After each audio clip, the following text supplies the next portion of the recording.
Okay, good evening, everyone, and welcome, everyone. Thank you for joining us for today's webinar. My name is Precious Olives, and I'm from CYSEC NG.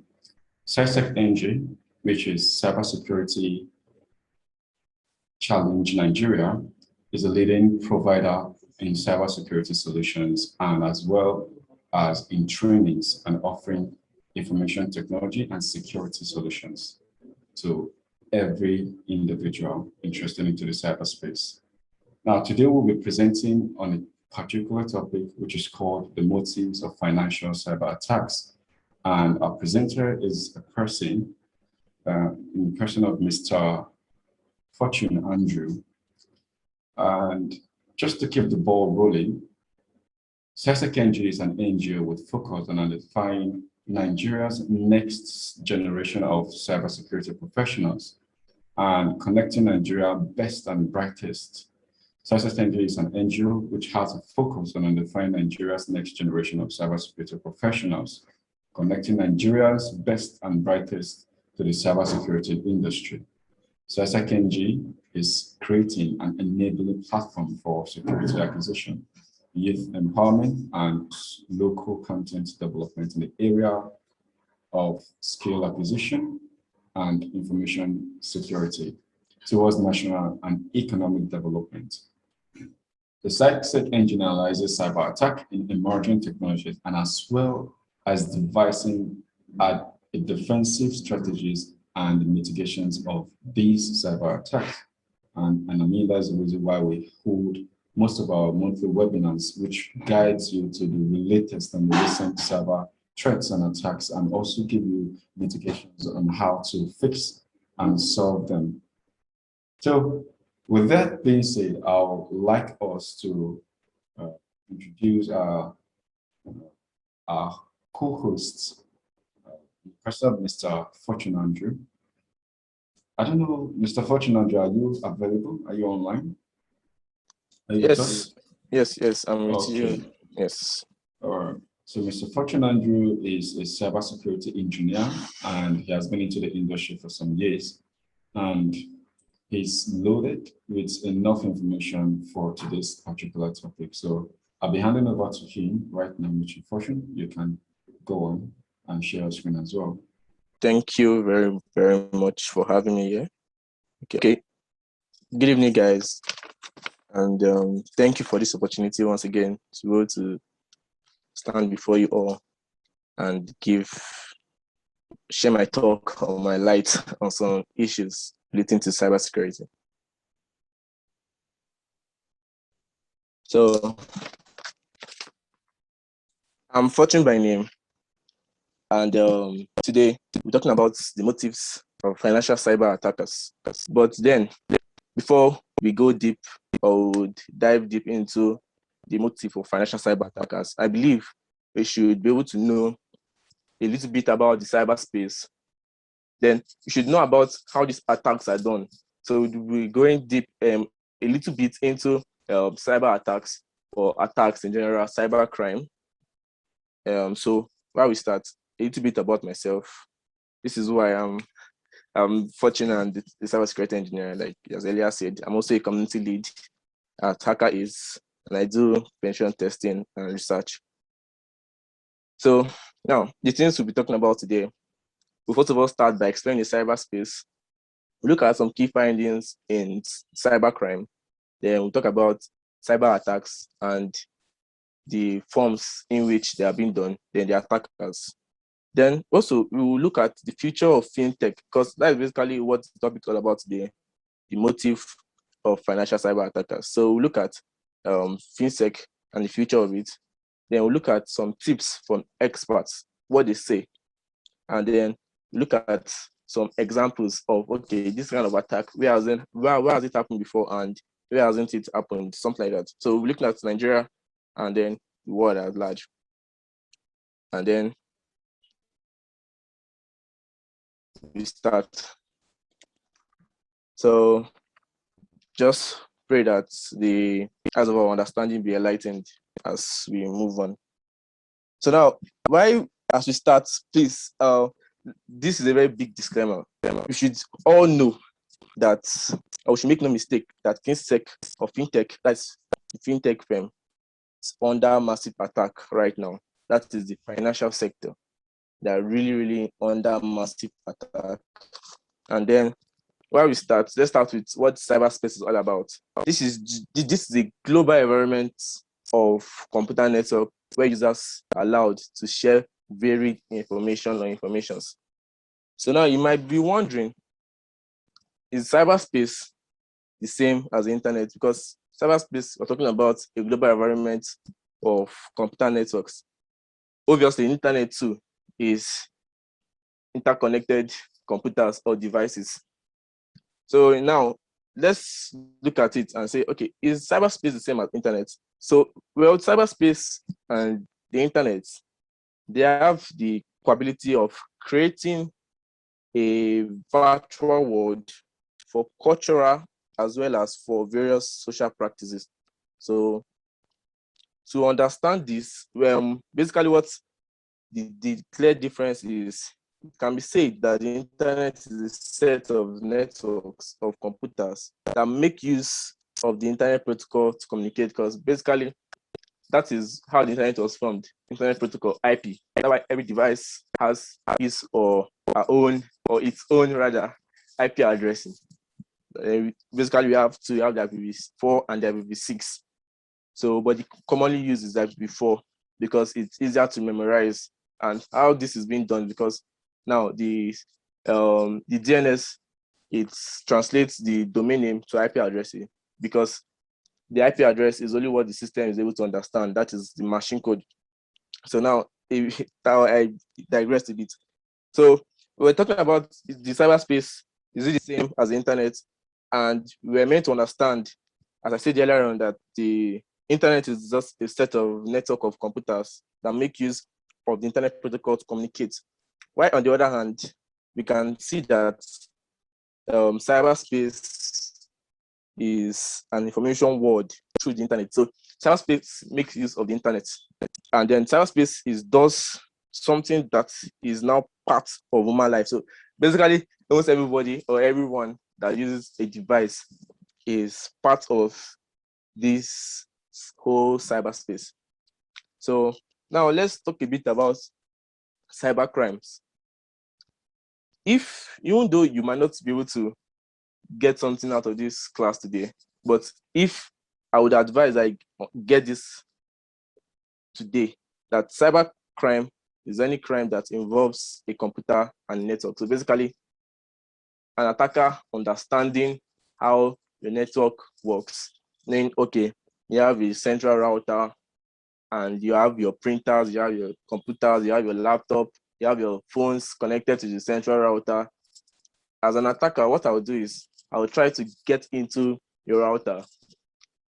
If I don't want to maybe cause massive attack, I might just poison the DNS, then redirect traffic of users of the router. So now you should understand that cybercrime is any crime that involves a computer and network. Simple and I think straightforward. Why the cyber attack targets computer information system, computer network infrastructure, or personal computer device. So now let's go into why we are all gathered here. That is, we're going into the FinTech, the FinSec section, the sector rather. So now we have seen that from 2017 to date, the financial firm have seen a high volume of cyber security incidents. It has risen above this 27% written over here. I'm so very sure that as we're talking now, an attack is ongoing. So it has risen, it has not surpassed ICT and automation and retails. So what you can basically see, what you basically know from over here is now how do experts, what does that say on this? So now the statistics that actually summarize the state of cybersecurity in the financial service rather. So we can see from IBM X-Force Threat Intelligence, financial services are 300 times more likely to be attacked, because Actually, everybody needs money. Even though they say money doesn't answer all things, but to be honest, money does. It answers a lot of things. So, and when you know that, okay, with a bit of attack, I will get some money or some cash, you would want to attack such sector and or such device rather. That's why you see they say Windows is less secure than Linux. It's not really so. I would argue with people a lot that Windows is actually secure, just that they have more users using Windows over Linux.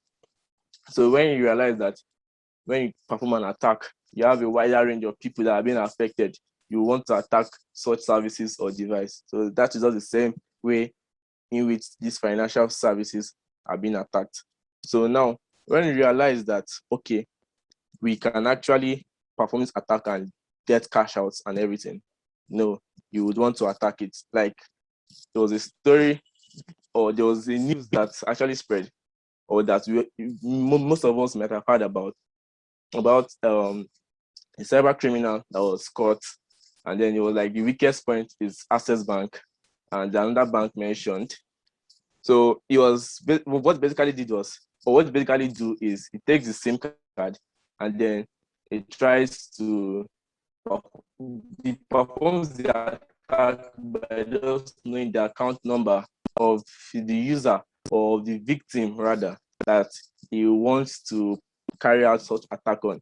So now he said, based on his interview with the police, or the police rather, it was like the highest money has made is 800,000. And I think that is a lot of money that someone can scam someone of, just by basically sending a message to the user, and then he gets an alert from his other end, and then the account number is displayed, and then performs such attack. So to show you how these attacks are being done, that is just a few of a lot of examples that go on, or a lot of attacks that happens. So you can see from the Akamai threats research that 94% of observed attack against the financial services sector comes from one of four methods. So they can decide to attack the website, perform a DDoS attack, or maybe an SQLite injection, a local file inclusion, cross-site scripting. These are all attacks that are pretty easy to learn, that anyone can actually get their own to perform. But I would advise that you stick with the right way, that is being a white hat hacker, so that you won't be caught. And then we can see that 70% have experienced a security breach in the last 12 months.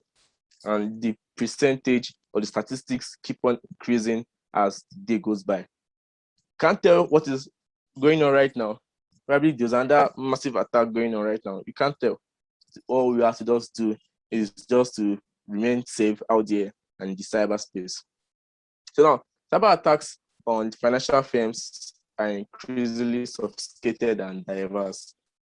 Like I said earlier, the website attack, DDoS attack, you're trying to hinder someone access to what he or she is meant to have access to. So a user is meant to have this service, and then you're hindering him.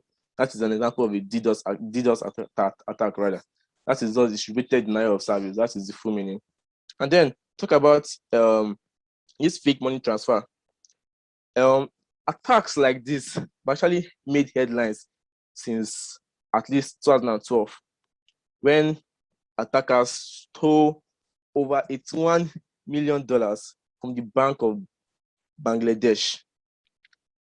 Obviously, you must have heard about the news because it's not hidden to 2016 to date. You must have heard about it. You know, those guys to be the authentic user, and then you're able to take a lot of money from a user and then use it. Then also ATM hacks. Now, this has been around for quite a while, and then basically what can happen is that essentially what I can do is I could just get on the dark web and then download some softwares. Obviously, those softwares are actually can be malicious or will be malicious. So I decide to run them on my VM, and then I send some malicious code to some attacker remotely to help me attack this ATM, and then the ATM begin to spit out money from it. And as we see in the financial sector, there has been a new trend into the crypto market, that is cryptocurrency. Obviously, there will also be attacks in the crypto market that we have seen, and the major ones in 2017, stealing of crypto transactions and all that. Obviously, they would tell you that it's possible for crypto to be hacked because it runs on blockchain and all that. But there are different forms in which someone can perform a crypto theft or a blockchain theft, or rather, not blockchain, crypto theft rather. So now, according to John McFarlane, that is the chairman of Barclays, this is war. Our traditional defenses are no longer adequate to protect ourselves as shared industry systems, companies, or individuals. This is war, and it's wartime, not peacetime urgency. So we need to be urgent as we move on in this talk today. So now, what can be done? We need to know what can be done, and we should know that organizations are shifting from passive cyber defense to a more active cyber defense. What I mean by passive cyber defense and active cyber defense: passive cyber strategy is largely reactive. That means it has happened before you take action. But now we're talking about whereas the active cyber defense is a strategy which involves giving out your network directly, or you can say, okay, yes, actually giving out your networks or opening up your network directly engaging with the hacker or people who have tried to cause harm. So what it is, okay, I want to open up my network. Okay, attackers, you'll try to attack me. You try to clone this website, probably abc.com or abc.ng or anything. You clone it. Okay, attackers, you can actually attack it. Then when that you're attacking, you would know, okay, there's a flaw here, there's a flaw here, there's a flaw here. And then you try to patch such holes or such vulnerabilities, like most people would say. And also we can see that financial firms are looking to military and intelligence agency for active cyber defense. Well, you can see that some firms are launching cyber war rooms to coordinate threat intelligence and response. So these war rooms are now, most of us might know about Falcon Eyes that is being used in the Nigeria defense. So just like an example of a war room in which, okay, there's an active attack, what can we do? You're monitoring your system, you're trying to play close look to your network and everything. So firms, firms are launching cyber war rooms in order to coordinate intelligence and also response. Why you can also see that investment banks are mirroring military war games to train cyber attacks. Creating a war game, probably try to organize the CTF, capture the flag, try to find vulnerabilities. So the whole goal about all these expert views, how do you know that you are vulnerable? Bring those experts in, bring the people that you feel, okay, are capable of taking down your network, bring them in. Know that, okay, this and this and this is where your system is being exposed or where the ports are being opened. Note it, pen it down, and then you fix it. So also, we can also see that financial firms are embracing white hat hackers. That is, now they're trying to most of us or some of us might know about bug bounties. You try to submit your reports on some bugs, and then you get paid, or you get to be on the Hall of Fame. So financial firms are embracing white hat hackers to battle test cybersecurity systems. Because if your system is weak, if your system is not strong enough for these cyber attacks, you would fall, or the organization or the enterprise or the financial enterprise would surely fall. So now that you're bringing in the white hat hackers, that would give you, they will inform you about the bugs or tell you about 0 days.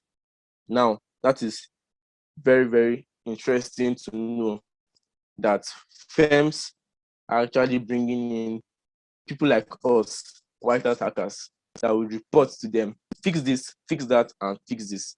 And also, we can also see that financial firms are investing in AI armies that uncovers criminal behaviors and also hunts facilities. The whole goal about this is actually it has a good pattern recognition, and also can uncover the pattern of criminals that enable them to hunt down fraudsters. So that is the major goal of bringing in these AI armies, to uncover criminal behaviors and hunt down fraudsters. So this is major expert view, talking about how they are shifting from cyber defense to a more active cyber defense. And like we all know, that the active side, you're bringing them into your network and engaging with them, so that you know and you find loopholes in your network. So we should all engage the more active than the passive, because our consumers' data are meant to be safe and are meant to be secured as a banking sector, or as a banking firm rather. So now let's take a deep dive. I said about dark web earlier on. That's concerning, when I spoke about the ATM hack that can get a payload from dark web, or I can get the main OS from the dark web, install it, send it to the hacker, or the attacker rather, in this case, then perform, you'll be able to take down the ATM machine and be able to spit out money. So we can see that approximately 40% of the dark web is just filled with financial fraud and leaked data. You can see a lot of card dealings. What I mean by card dealings, all these ATM cards are being thrown into the dark web and are being sold massively in the dark web. The customers' data are being thrown into the dark web. Probably your data is in the dark web, nobody knows. That's why it's important that, yes, the financial institution might be secured enough, but it can never be too secured. That is one thing. A secured machine today will surely be insecure tomorrow, because we are always looking for holes to penetrate, and the more sophisticated the technology is, the more loopholes that you're leaving for attackers to access. So that's why you're being advised to change your password regularly, so that such attacks, you won't be prone to them. So banks are actually tracking stolen data on dark web markets to catch identity. But how many of them can you catch? Of recent, that was, I think, last year, the owner of the biggest card being in dark web actually dropped it. You said the very funny thing was like, the best things in life are actually bought without money. That was actually what he said. But that aside, you should know that most things are actually going on the dark web. That is the deep side of the internet. Like the name implies, the dark side of the internet. So moving forward, we can see accounts being taken over is becoming a less challenging threat than fraudulent accounts and synthetic identity frauds, where stolen data is attached to fabricated accounts and identities. This was said according to a journalist and an investigative reporter. And then moving, well, what is the way forward now? I'm talking about the attack, how to notice it, how to mitigate it. What is the way forward for businesses and also for consumers? Now, consumers becoming active defenders. Firms that champion proactive security will put active defense in the hands of consumers. That is basically what this is, or that point is actually trying to say about consumers being an active defender, because we can see that some banks are producing some polymorphic credit card, some self-destructive credit card. Okay, the name implies self-destructive credit card. It just implies that, okay, there was the ATM chip, there was an embedded system inside in which I have control over it. So in case if my credit card is being lost, I can deactivate it for my own end, and then we render that ATM card useless. So banks or financial institutions should take note that they should take these proactive measures in making the consumers become active defenders. And I was talking about the polymorphic credit card. It's actually a unique type of credit card system in which you can link up to 8 digital payment method. And if you've seen a screen on it and also a pin on it in which you can lock it, in which you're the only one that have access to it. So I think financial sector should actually take note of this and actually pen it down in their probably next meeting. Who knows? So now active defense could become hacking back. We saw that in 2017 there was a proposal that was moved to hacking back, in which you attacked me, you try to attack back. So now it is being legalized to hack back as a financial firm or sector. And then we can see that concerning this issue, that was concerning this, talking about organizations and firms looking for military intelligence agency for active cyber defense. Can say that also in the US, there was a competition that is being held for attackers or for hackers in all over US. That is hack the Pentagon. So you're being given access to the Defense Institute network. Not really that network, that clone network, but it looks exactly like the written. So that is also an example. I don't say that I should just make that known. So now we're talking about objects to stay cyber secure. Now the world is going into quantum computing. That means fast systems, fast results, fast implementation, and everything. So it would be wise of a financial institution to actually pick up these quantum strategies to stay cyber secure, because that is where the world is going into. Services like Visa, MasterCard have picked up such things, and they already know that this is where the future lies. Yes, the quantum computers are still in build and everything, but she just make sure being inclined towards the whole quantum strategies, and we stay safe in cyberspace. So thank you very much for having me here once more.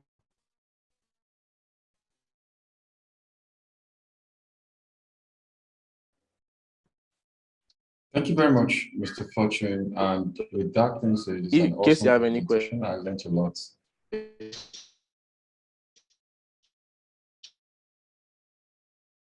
Thank you very much. With that being said, it was an awesome presentation. There are a lot of things to go out with. I mean, particularly, I picked the fact that in the US, they have a cloned their Pentagon's network. They have the Pentagon's network cloned, whereby they have it opened to attackers or hackers to penetrate the system and discover what vulnerability occurs. So with most of us, I believe most of us have questions. We could ask our questions. We'll just pick little questions, maybe 3 questions. Free to actually ask. If you have any questions, we could just tender it so that our You're welcome. co-hosts will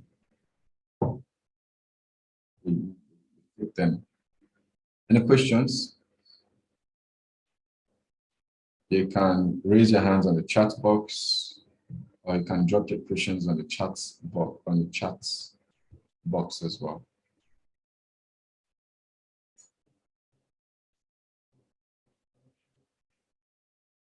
And as that, we apologize for the poor connection issues for this particular webinar.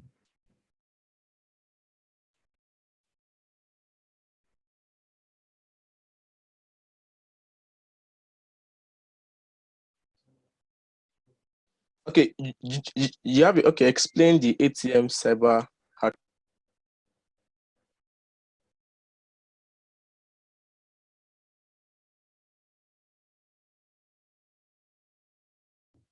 Okay.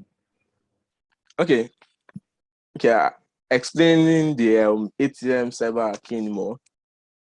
You can see that 2016 exactly saw the first ATM malware as a service attack. So is this is a malware as a service kind of attack or a hacking kind of pattern, in which I also said you can go on the dark web, and then dark web in which they say a lot of things and malicious softwares and malwares and everything. And essentially what you could do is, or what an attacker could do is, I could get on the dark web and download some softwares, probably on my VM or on my main OS, and then would follow some simple instructions, because if you buy anything on the dark web, they will surely give you instructions on how to run it. Then I follow these simple instructions, send the command remotely to a hacking team or to a hacker that would help hack the ATM for me. So it's a malware as a service kind of attack approach. Hope that answers the question. Okay, I think I have Deborah asking what the dark web is. Maybe I could take that for her. Thank you very much. Permit me? Yes. Okay, the dark web is known as a proxy, and in our term, we consider the dark web as a portion of the website that cannot be accessed with just real normal surfing. You have to have your IP address hidden to access the dark web. The dark web contains 96% of the whole internet, while your Google and your every other normal search engine just contains 6% of everything on the internet. I would usually say Google is government and Google is monitored. But in the dark web, everybody is free. And that's where you have people where you can hire hackers, you could see malicious softwares, optioned, hacked websites, hacked databases, even for hospitals and financial records are available free. And some of them are also auctioned for particular prices. So dark web is a place more like free for everyone. Everything, nobody knows anybody. Let me just put it that way. So it's a proxy. But I don't know if I answered that. And someone also asked, you said the military use war games for testing.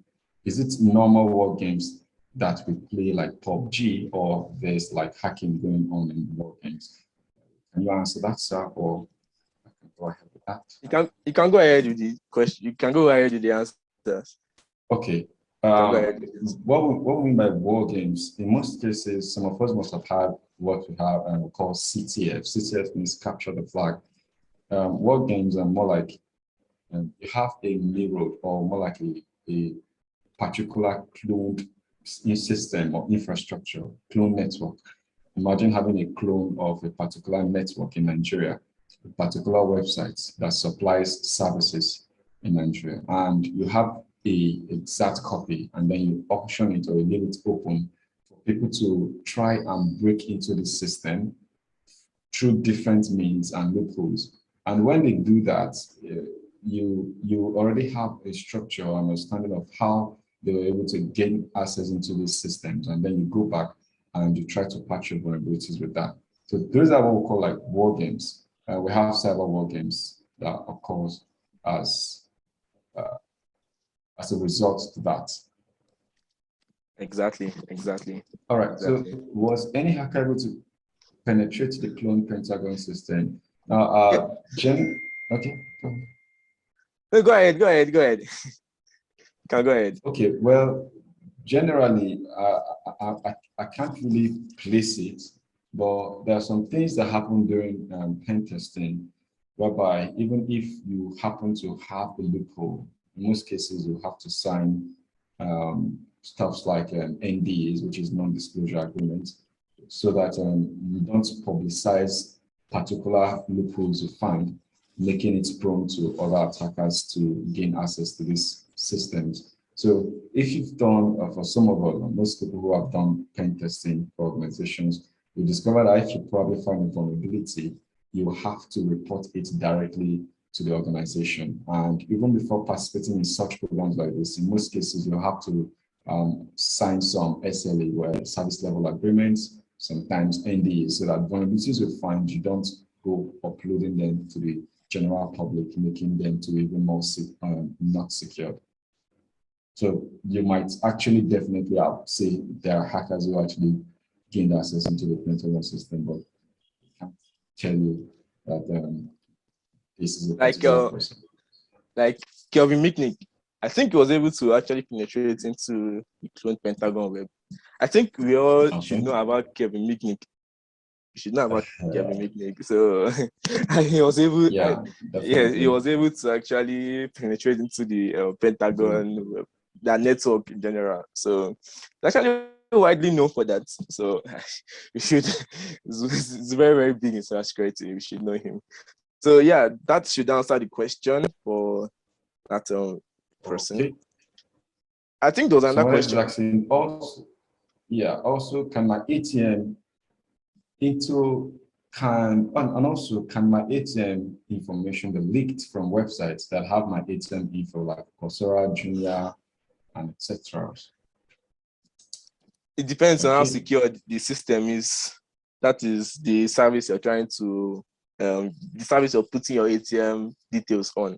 So if they have a weak security policy, yes, they have a security policy, then your ATM actually is actually prone to being leaked. That is your details. But if they actually have a secured kind of system, then I think it should be a little bit secured over there. So I think that should answer the question for that. Okay. Or you can actually throw more light on it.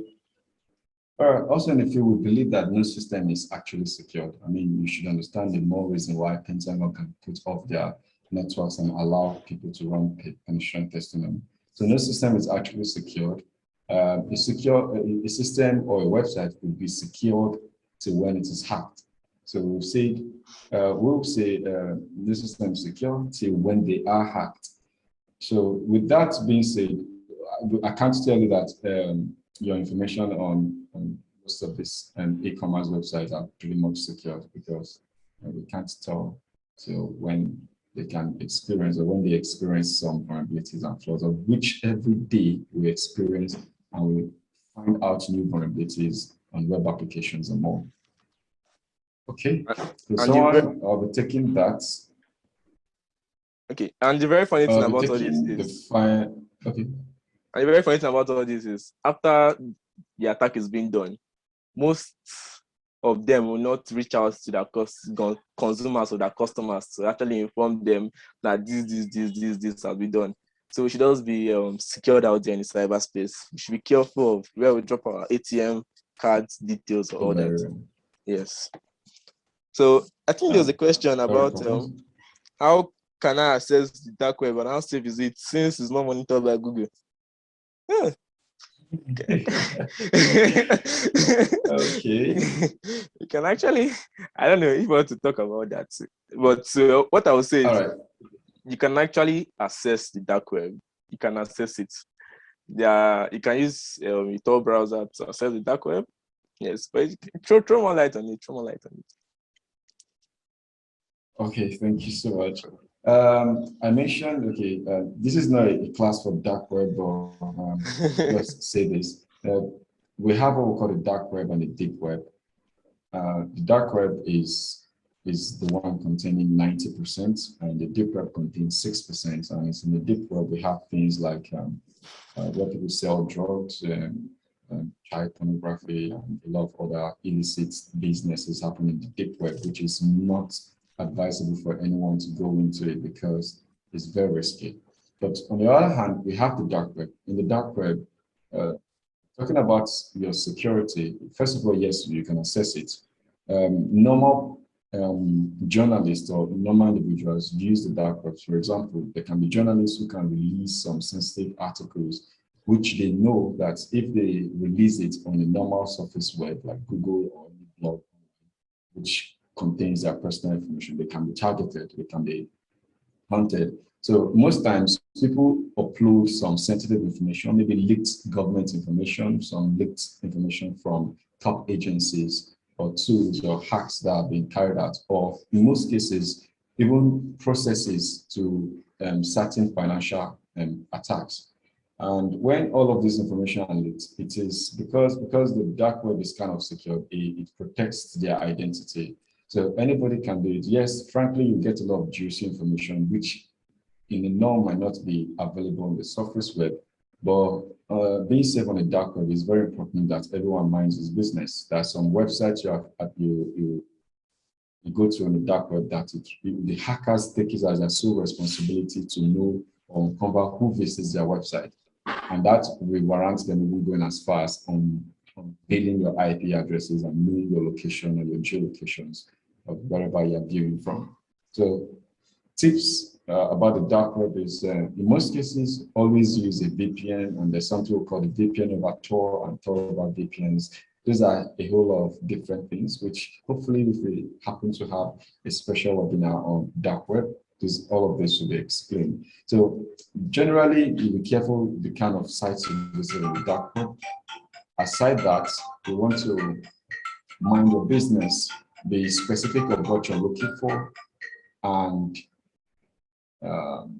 avoid interacting with some certain people or individuals on the dark web is still a very risky thing as well. I don't know if my co-hosts have something to add concerning this. You've said a lot. You've said a lot. You've said a lot. Accessing the dark web, just be secured out there, because really I can't really say if you actually be safe, using the VPN like you said and all that. But then just stick with the normal web, and I think everything should be fine and okay. Well, I'll say it depends on preferences. Yes, exactly. Okay. Yeah, because some things you're looking for, you probably will not see on surface web, because like I said, I consider the surface web as government. Imagine having 4% of information. So there's some things you probably want to look for and want to get deep facts. You have to visit the dark web. All right. So I don't know, with that, we'll be calling it the end. We'll call it the end of this particular webinar and session. I think there was a question. Okay. Please, can you explain client penetration testing? Okay, yeah. We have about 5 types of pen testing, though, and I think that's why I got this one. Client pen testing is a penetration testing that focuses on some certain applications that interact directly with users, and mostly it revolves around the JavaScript files. For example, you have applications that interact with browsers that basically sits between browsers and users. Things like the Adobe Flash Player. You have some Adobe tools, resources. You have Mozilla Firefox, some applications that sit between your browser and interacts directly with clients, or application that interacts with your browser. Now, in client penetration testing, most of is basically centered mostly, I would say, around JavaScript functions or JavaScript programming languages, because JavaScript is a client-side script that communicates directly with the browser. It's more like an interface for the browser or the web application with the user. So I don't know if that explains that. Thanks, you, sir. Thank you, sir. There are there's some questions still coming in. Okay, more is this questions. Time? All right, I'll just give it just 3 minutes. So okay. Here says, if the dark web constitutes over 90% of the entire cyberspace, it suggests to me that even national security actors such as FBI, the CIA, EFCC, DSS must be actively involved, because they are supposed to be ahead of criminal cyber criminals.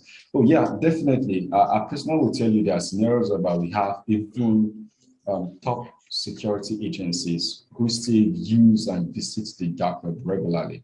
Most of the times they have to pretend to be random users to carry out some investigation. In most other cases, they also use it to also purchase their they also use it to also make their own purchases, researches, and as well.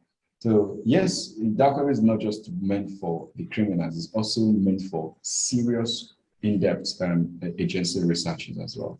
So yeah, the FBI use it. Yes, the CIA, they use it as well, and like you mentioned. Exactly. U.S. government, actually, even the U.S. government fairly monitors the dark web. Yeah, I won't mention some certain things, but I know some particular agency when some certain hacks are being pulled and some database are being sold in the dark web. They also participate in also getting this particular bounties, I would say, for themselves, because it helps them in their own research as well. So the dark web is for everyone. Everyone utilizes it. Exactly. Trust me, there are some dark side inside the dark web. Exactly. So, there's another question. A common rookie in there's another question. A common rookie in this world can't just be randomly hacked. What are the factors that can make one a potential person to be hacked? For info@CYSEC.ng. So info@CYSEC.ng is the mail. You can drop it on the chat. You can mail us with your question and from where you're from, and we'll treat your question and give you more detailed answers or replies to those questions. So with this, also for those of us who might need the slides or this video, definitely it will be uploaded to our YouTube channel. You can just go on the YouTube channel, CYSEC NG. Search it, you definitely see our contents, our monthly webinars. You can check the previous ones, which we have released as well. And that also goes for our Twitter handles and other social media. So CYSEC NG is our website. Thank you so much. Info@CYSEC NG is the name, and CYSEC NG is our website. Thank you so much. So with that, we've already come to the end of this webinar. Thank you so much for humble listeners who came. And your questions are really awesome. We appreciate you for your questions. Thank you so much, Mr. Fortune. Thank you, sir. We really enjoy you also. He's not presenting with this guy now. Thank you. Okay. Thank you very much. Thank you.